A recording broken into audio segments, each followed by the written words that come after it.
Boa tarde, igreja. Boa tarde, podem sentar.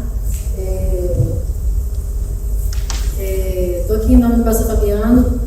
Está saindo? Baixinho. O retorno está baixinho. Isaac, depois há muito retorno que o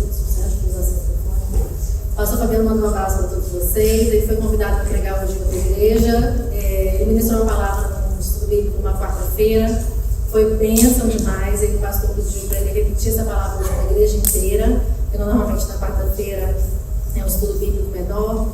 E a palavra foi bênção demais nas nossas vidas. E aí, então, ele foi convidado para ministrar hoje novamente essa palavra. Então, ele manda um abraço para todos vocês. E aí, nós vamos ter a presença do Sérgio. Sérgio, gostaria já de chamar você.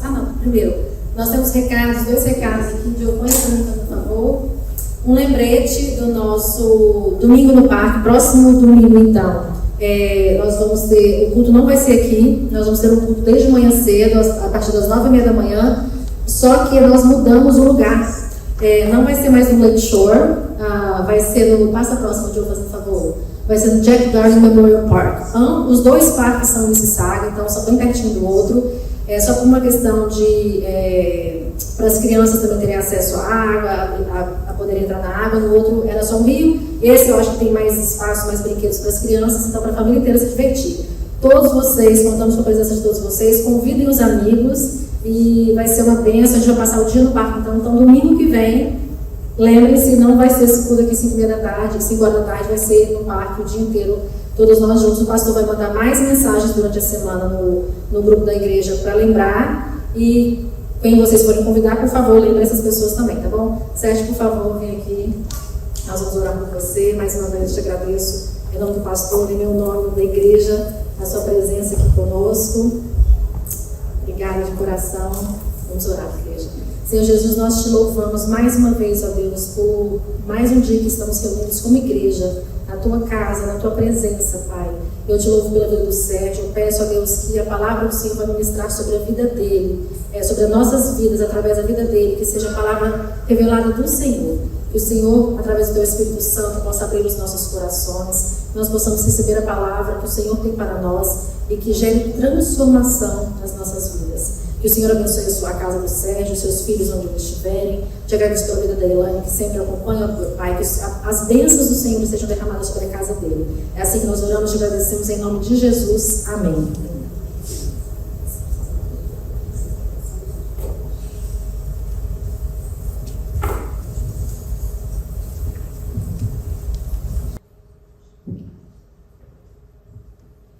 Boa tarde, igreja. Bom, dando continuidade ao estudo acerca do Espírito Santo, eu vou dar continuidade e hoje eu vou falar acerca do fruto do Espírito Santo. Mas para isso a gente precisa ter um contexto para a gente poder entender. Como vocês sabem, de todas as nações da terra, Deus escolheu Israel. E o intento, o propósito de Deus é que através das bênçãos sobre Israel, em contrapartida, Israel tornaria uma nação evangelística, alcançando as demais nações e todos aqueles a quem Deus chamasse. E Deus estabeleceu alianças. Ele estabeleceu a aliança noéica, a aliança abraâmica, a aliança davídica, e infelizmente mosaica também, e infelizmente Israel fracassou miseravelmente todas elas. Mas Deus não desiste do seu propósito. Os seus planos ninguém pode frustrar, o seu plano final. E Deus dá uma promessa em Jeremias capítulo 31, do versículo 31, e diz assim: porei a minha lei no íntimo deles e a escreverei nos seus corações. Serei o seu Deus e eles serão o meu povo. E como é que Deus faz isso? Em Colossenses nós sabemos que Paulo escreve acerca do mistério que ninguém sabia no Velho Testamento, e Deus revela esse mistério que é a igreja. O mistério é que agora judeus e gentios se tornam um só povo. E como é que Deus vai fazer isso? Jesus, em Mateus 16, ele respondendo a Pedro, ele diz: edificarei a minha igreja e as portas do inferno não prevalecerão contra ela. Então, não é só devido ao fracasso de Israel com relação à quebra das várias alianças que tinham sido estabelecidas para com Deus, mas também as potestades malignas que sempre vieram para impedir os propósitos do Senhor. Então Deus agora, ele lança essa promessa em Jeremias. E como é que ele vai suceder, ele vai realizar esse plano? Como é que ele vai escrever a lei nos corações? Como é que ele vai fazer isso? Jesus edifica a sua igreja. E ele diz: as portas do inferno não prevalecerão contra elas. Significa que nenhum diabo, nenhum demônio vai poder impedir o avanço do seu povo. Ninguém vai poder impedi-lo. Então, ele lança, ele escolhe, ele elege, e quando existe a conversão, primeiro ele vai regenerar a pessoa, e a pessoa, ela vai ter a capacidade de escolha, e ela vai escolher a Cristo. Uma vez isso acontece, isso é uma empreitada divina. Deus agora nos dá do seu Espírito, que vem e nos sela permanentemente, como propriedade sua. E ele vem para habitar, segundo João 14, para sempre.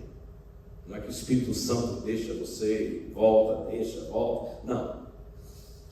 E aí com o Espírito Santo vindo e habita em você, quando há uma conversão genuína, uma empreitada divina,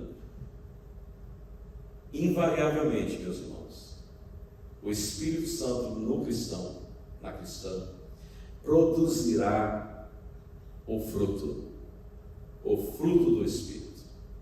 Não há meio termos, não há escapatória, certo? Aí alguém pode chegar e indagar: mas espera aí, e no caso do ladrão, que não teve tempo de desenvolver fruto algum? Mas se você realmente lembrar, no começo ele começou a blasfemar com o outro, mas por alguma coisa, algo muda nele, de repente, e ele faz aquela declaração que todos nós conhecemos: Senhor, lembra de mim quando entrares no paraíso. E o Senhor diz: de verdade, te digo que hoje mesmo estarás comigo no paraíso. Vocês conhecem isso aí? Então houve arrependimento ali. E esse arrependimento é uma obra de Deus. Em Atos 5,31 e 2 Timóteo 2,25, você vê que Deus concede o arrependimento. É uma graça de Deus. Mesmo nos seus últimos momentos, houve uma transformação. Então, se houver conversão genuína, então haverá a presença do Espírito Santo. E o Espírito Santo estando presente, meus irmãos, com certeza haverá o fruto. Mesmo que seja uma ovinha sequinha, mas vai ter o fruto ali, certo? Paulo, em Romanos 8,9, ele escreve: entretanto vocês não estão sob o domínio da carne, mas do Espírito, se de fato o Espírito de Deus habita em vocês. E se alguém não tem o Espírito de Cristo, esse não pertence a Cristo. O fruto do Espírito é uma definição aqui para a gente guardar. É um conjunto de qualidades que se desenvolve no caráter de um cristão como resultado da sua união com Cristo e da obra do Espírito Santo em sua vida. Significado: representa o crescimento espiritual e o caráter de Cristo sendo formado no crente. É um processo contínuo de amadurecimento espiritual. Note, da sua união com Cristo. Não quer dizer da sua associação, da sua união. Tem que haver uma união com Cristo. Nós precisamos estar em Cristo. Estando em Cristo, temos o seu Espírito em nós. Gálatas 5,16, que é o nosso texto principal, até o versículo 26. Por isso digo, vivam pelo Espírito, de modo nenhum satisfarão os desejos da carne. O viver pelo Espírito não é uma sugestão aqui, é um mandamento. Versículo 17, pois a carne deseja o que é contrário ao Espírito, e o Espírito o que é contrário à carne. Eles estão em conflito, uma guerra, um contra o outro, de modo que vocês não fazem o que desejam fazer.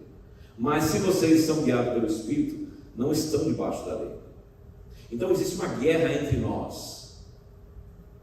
Eu sei que uma vez em Cristo, nova criatura somos, tudo se fez novo, mas nós estamos, embora sejamos transformados, novas criaturas, ao mesmo tempo somos pecadores.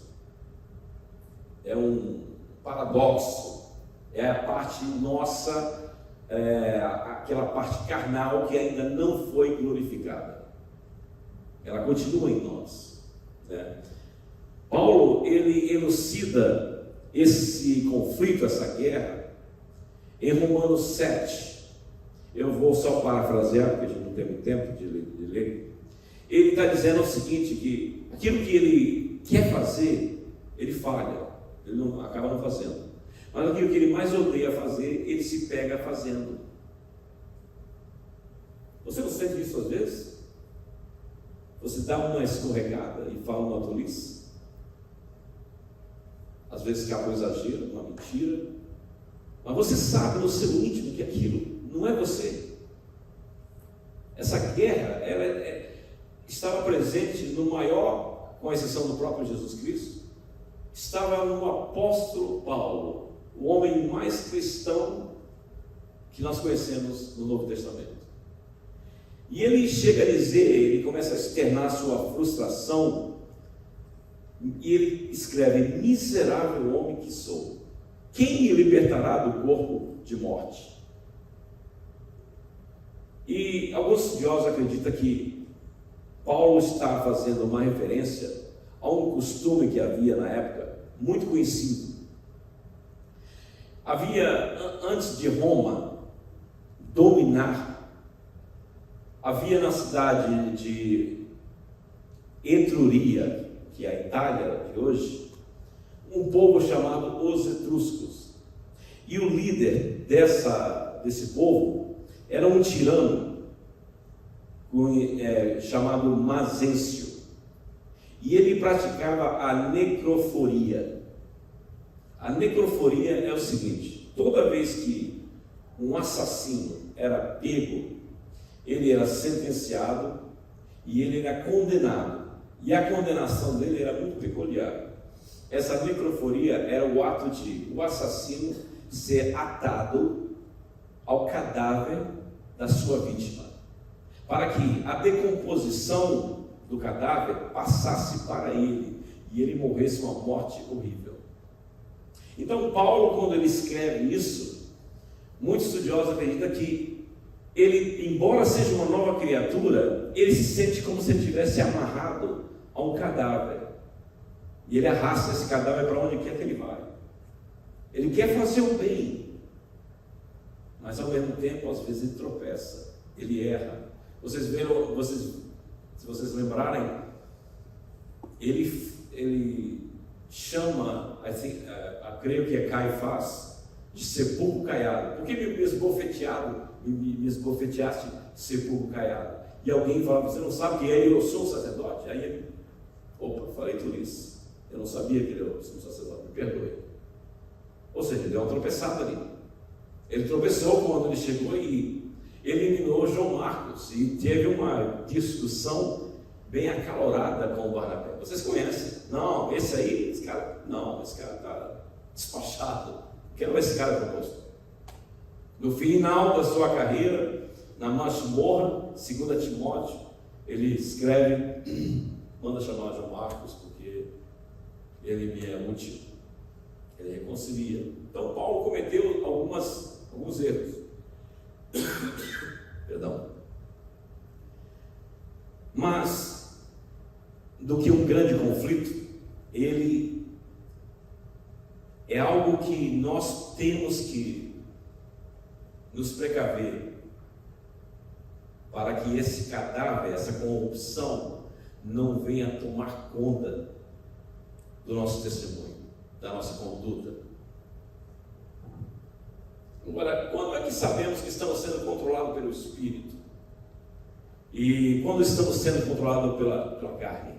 E, irmão, quando eu falar carne aqui, eu sei que hoje não é sarkis, realmente é carne, mas toda vez que a gente, na Bíblia fala sobre a carne, no sentido espiritual, refere-se àquela natureza, aquela inclinação do homem ou da mulher natural. O egoísmo, a inveja, as facções, as discussões, nós vamos ver a lista daí. E essa tendência habita em nós, porque é a nossa natureza carnal. Não há nada intrínseco mal no nosso corpo, nada dele. Nosso corpo é o templo do Espírito Santo. Mas quando fala carne, é essa tendência natural, que não é controlada pelo Espírito. Deu para entender, né?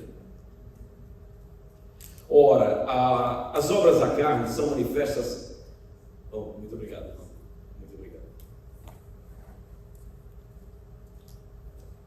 Ora, as obras da carne são manifestas: imoralidade sexual, impureza e libertinagem, idolatria e feitiçaria, ódio, discórdia, ciúmes, ira, egoísmo, dissensões, facções, inveja, embriaguez, orgia e coisas semelhantes. Eu os advirto, como antes já os adverti: aqueles que praticam essas coisas não herdarão o reino de Deus. E aqui é como aqueles que praticam como estilo de vida, não é aqueles que às vezes tropeçam aqui e acolá. É como um tropeção, não tem nada a ver, mas aqueles que realmente vivem nesse estilo de vida. Essa é uma lista horrível de características que destrói a vida e os relacionamentos interpessoais. Características que fazem parte do estilo de vida do ímpio, do incrédulo. Elas dominam essencialmente os seus moradores, porque é lá que os perdidos habitam, e se comportam de acordo com o seu lugar de domicílio. Por isso que a palavra de Deus nos exorta a permanecer em Cristo, andar nele. Qual é a sua geografia? Nós que somos imigrantes sabemos a realidade de habitar num país diferente do nosso país de origem, né? Somos estrangeiros, precisamos aprender outro idioma, a nos conformar às leis, temos que adaptar aos diferentes costumes que nos influenciam, embora aqui no Canadá parece ser um pouco contrário, é o país que se adapta aos imigrantes, vai ser outra pregação. Andamos segundo as suas regras, pagando os seus impostos, limitado pela sua geografia.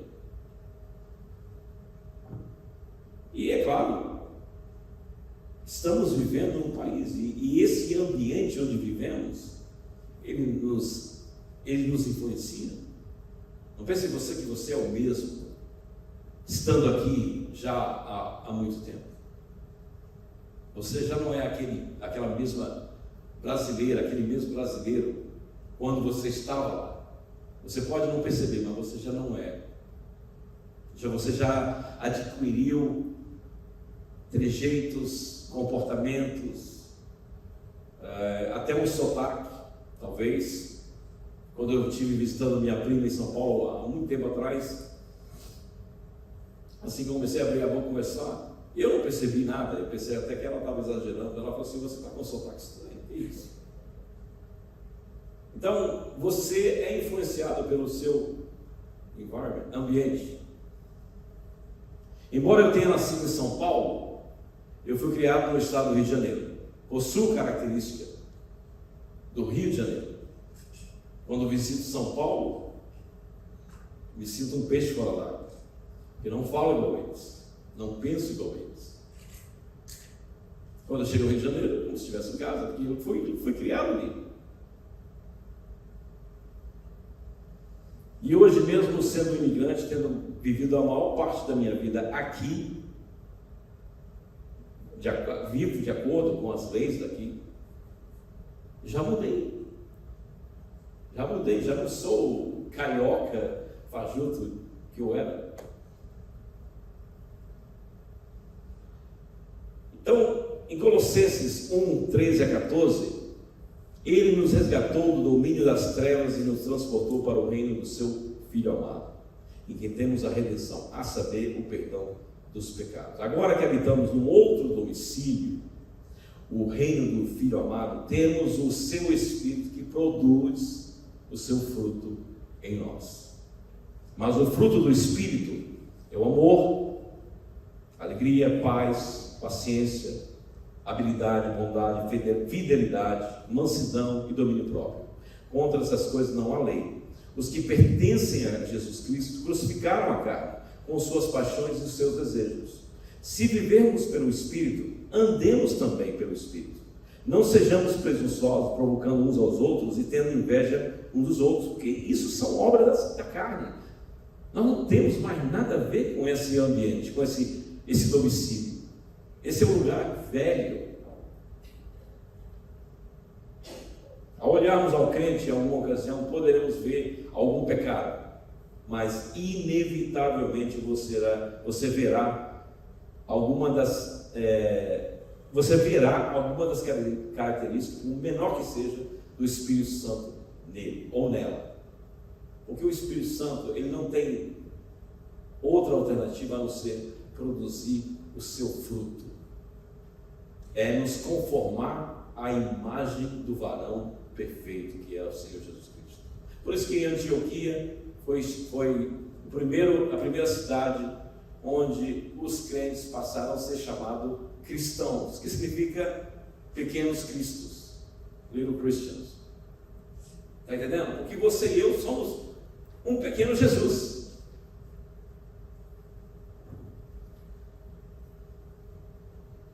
E andar no Espírito nos traz dois impactos. O positivo, que já vimos, né? O amor, a paz, a alegria. Agora o negativo é o domínio próprio. Nós precisamos ter domínio próprio, irmãos. Porque tentar é comum, até Jesus foi tentado. Mas ao termos uma das qualidades do fruto do Espírito é o domínio próprio.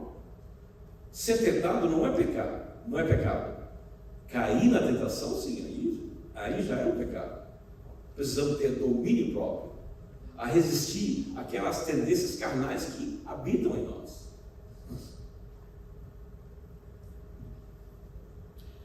As obras da carne, estando no plural, estão contidas numa lista. Ninguém pratica todas elas ao mesmo tempo. Nem todos os incrédulos são alcoólatras. E apesar do fato de que o ímpio é escravo do pecado, a única liberdade que o ímpio tem é escolher qual pecado que ele vai praticar. Já ouviu falar aquela frase: amanhã eu vou encher a cara? Ou o homem que escolhe ter um relacionamento ilícito, promíscuo, ou a mulher também pode ser, ele escolhe, ele não tem a liberdade de não pecar. Ele só tem a liberdade de escolher qual pecado que ele vai praticar. As pessoas, eles pensam que eles têm essa capacidade de chegar e se eu quiser eu não falo palavrão por 3 meses. Eles não vão conseguir, porque eles são escravos daquilo que enche os seus corações. E a boca externa do coração está cheia. Agora, o fruto do Espírito está no singular, por quê? O amor, a paz, a alegria, o domínio próprio. E quando você tem uma conversão genuína, você recebe o Espírito Santo que te sela até o dia da redenção, Efésios 1, 38. Você recebe o pacote Não é como que você chegar e dizer, não, hoje eu vou ter o amor, amanhã a alegria, depois o domínio próprio. Não, você tem tudo.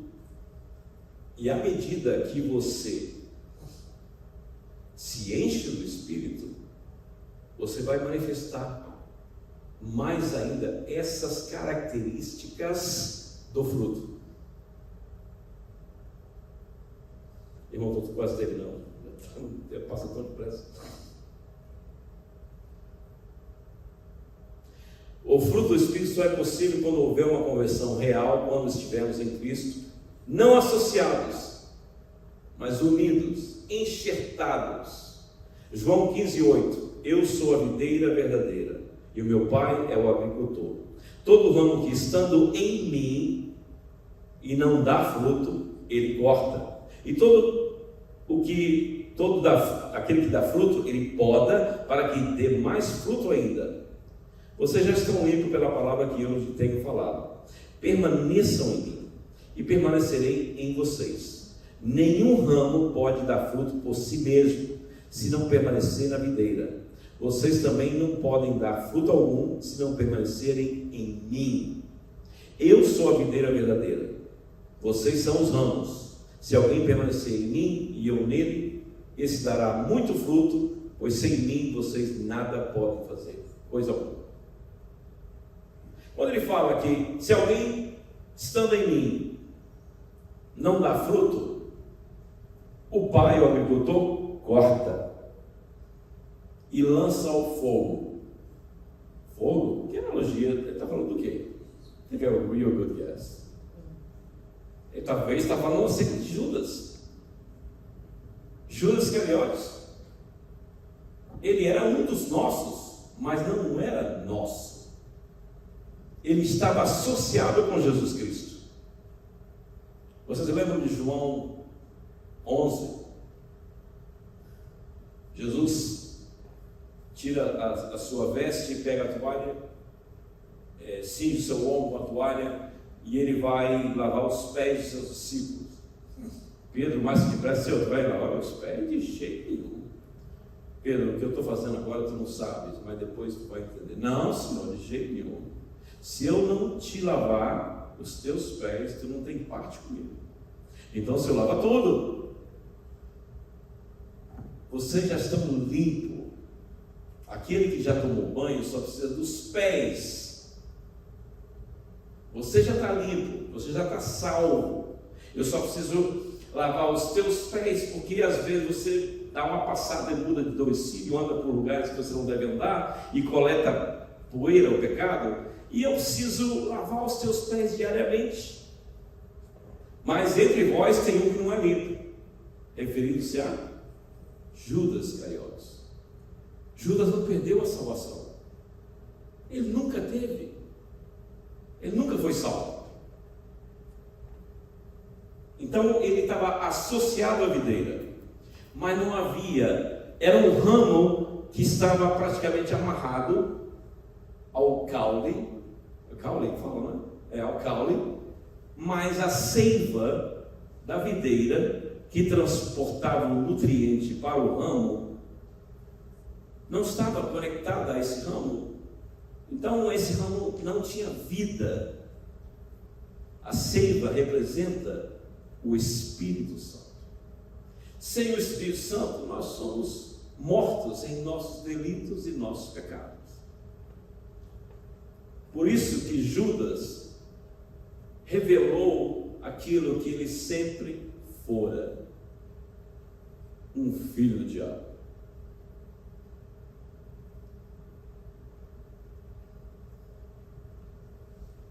E aqui eu vou terminar com essa passagem de Efésios 5,15.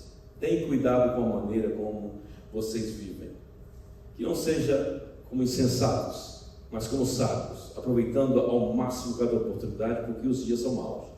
Portanto, não sejam insensatos, tolos, mas procurem compreender qual é a vontade do Senhor. Não se embriaguem com vinho, que leva à libertinagem, mas deixe-se encher pelo Espírito, falando entre si com salmos, hinos e cantos espirituais, cantando e louvando de coração ao Senhor, dando graças constantemente a Deus Pai por todas as coisas em nome do nosso Senhor Jesus Cristo. Sujeite-se uns aos outros. Quando você e eu somos cheios do Espírito Santo, nós somente vai ter a paz, a alegria, o domínio próprio. Vamos cantar em meio às tribulações, independente do que nos passa. Teremos uma alegria, teremos uma paz, não é a paz que esse mundo oferece, a paz que Jesus nos dá em meio às lutas. Então, como resultado do enchimento do Espírito Santo, você vai se submeter um ao outro, não só a esposa ao marido, mas o marido à esposa. Você vai dar graças constantemente em todas as circunstâncias, embora a gente não faça às vezes. É impossível se queixar e ser grato ao mesmo tempo. Há outros resultados de estar cheio do Espírito. Zacarias, cheio do Espírito Santo, ele profetizou, Lucas 16:7. Em Atos 2:4, todos ficaram cheios do Espírito Santo e começaram a falar noutras línguas, conforme o Espírito capacitava. E as línguas aqui eram 17 nações representadas, nações cujo idioma eram conhecidos, havia fala e escrita desses idiomas. Não era glossolário, blá blá blá blá blá blá. Eram idiomas, eles falavam línguas que eram línguas conhecidas de 17 nações. E Atos 13:9, Saulo, também chamado de Paulo, cheio do Espírito Santo, olhou firmemente para Elimas e disse: filho do diabo, inimigo de tudo que é justo, você está cheio de toda espécie de engano e maldade. Quando é que você vai parar de perverter os retos caminhos do Senhor? Sabe que agora a mão do Senhor está contra você e você ficará cego. Paulo, para fazer isso, ele tinha que estar cheio do Espírito Santo, repreender um homem endemoniado. E quando você e eu estamos cheios do Espírito Santo, estaremos controlados pelo Espírito de Deus, seremos usados por Ele, seremos a Bíblia que muitos vão nos ler. E irmãos, essa é a palavra que eu tinha, porque eu tenho muita coisa aqui, mas eu quero me conter no tempo que eu tenho. Eu espero que essa palavra tenha nos abençoado, em nome de Jesus. Vamos orar. Senhor meu Deus, quero te agradecer pelo privilégio de ouvir a tua palavra. Peço que o Senhor nos possa instilar esse princípio, que possamos viver e andar em Cristo Jesus, que possamos conter as nossas tendências carnais e sempre dando primazia a teu Espírito Santo. A Ti nos rendemos as nossas vidas, te agradecemos pelos teus feitos e o teu senhorio nas nossas vidas. Continue a tua presença conosco, nos guiando, nos abençoando e nos usando para a tua glória. Nós te pedimos e te agradecemos no nome santo do Senhor Jesus.